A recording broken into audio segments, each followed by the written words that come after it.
You are watching AIL TV. Coming up next, African Security with Temitope Olodo. It's important that I highlight, like I've been saying earlier, that terrorist group don't have planes. They don't have planes, they don't have the satellites, they don't have most of the things that the normal army do have in their possession. And yet they are beating, well organized, trained military formulations. These are killing machines, and they are defeating them, because of the approach and methodology that they are adopting. Why is this happening? Militant and terrorist groups are a prime source of insecurity in many parts of Africa. The question is, do we take security very seriously in Africa?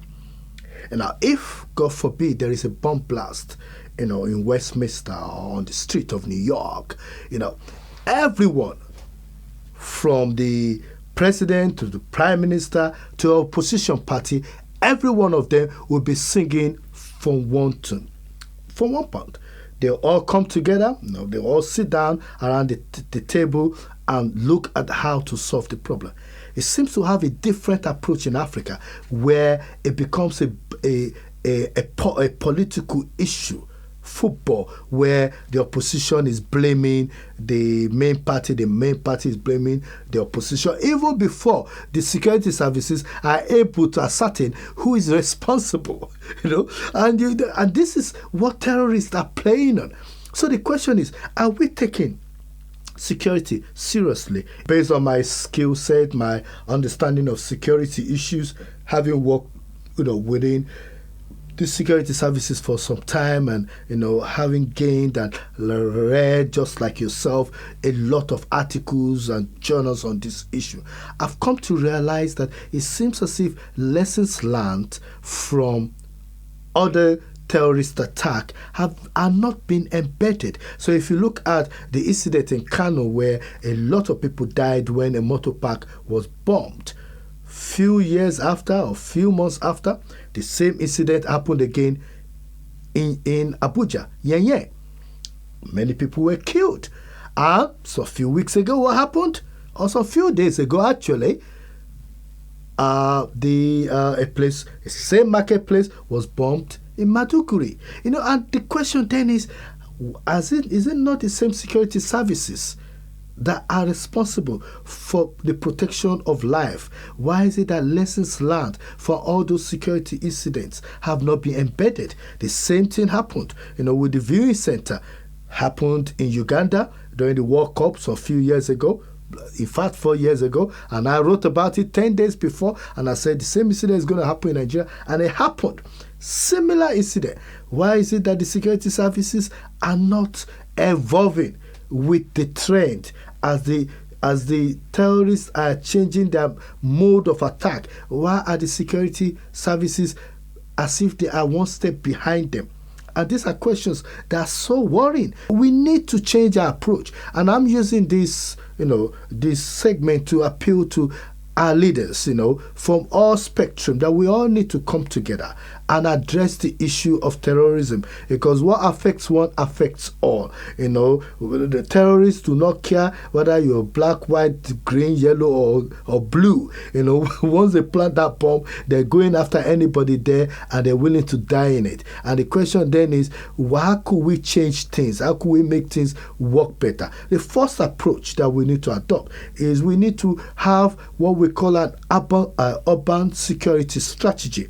We need to change the way in which we protect urban area and public places. We need to train people in crowded places on how to identify threats and how to mitigate those threats. Now, so everybody cannot become a counterterrorism expert, but everybody could observe and see things around them, and they could inform the relevant authorities. Recently, the Nigerian government, just like the Kenyan government, said, oh no, there are going to be terrorist attacks, so you need to watch out. In Nigeria, they said there's going to be tankers, petrol tankers are going to be used by terrorists to bomb up the place. So when you see a petrol tank, you should let us know, or if you see something suspicious.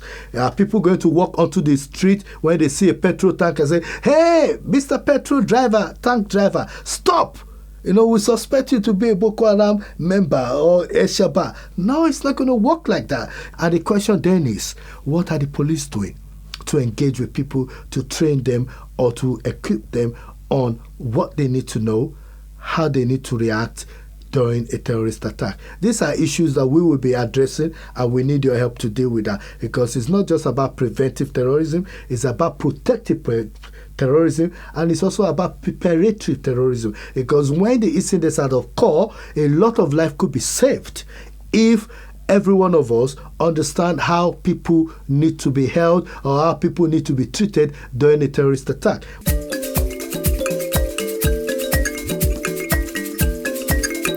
In a democratic setting, vigilantes should not be running wild.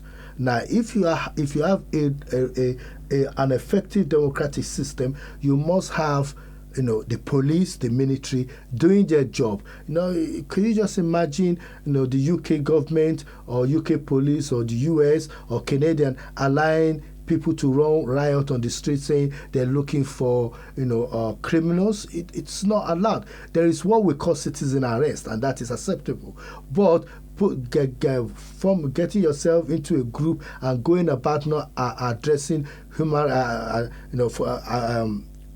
not abiding by the law is not acceptable. And the Nigerian government and other African governments need to actually look at other methods, other methodology that they could employ to address this issue, because most of these youths or most of these individuals that are involved in vigilante will end up, from lessons learned from history, to become violent extremists themselves. But we need to also highlight and help our kids also to ensure that they need to avoid going overseas to get involved, because they will be made stateless. And this is not trying to create fright or make people worry, but just to let them know that they cannot travel to these countries that are war front to get involved in terrorism. Stay in tune, and God bless you as you do so.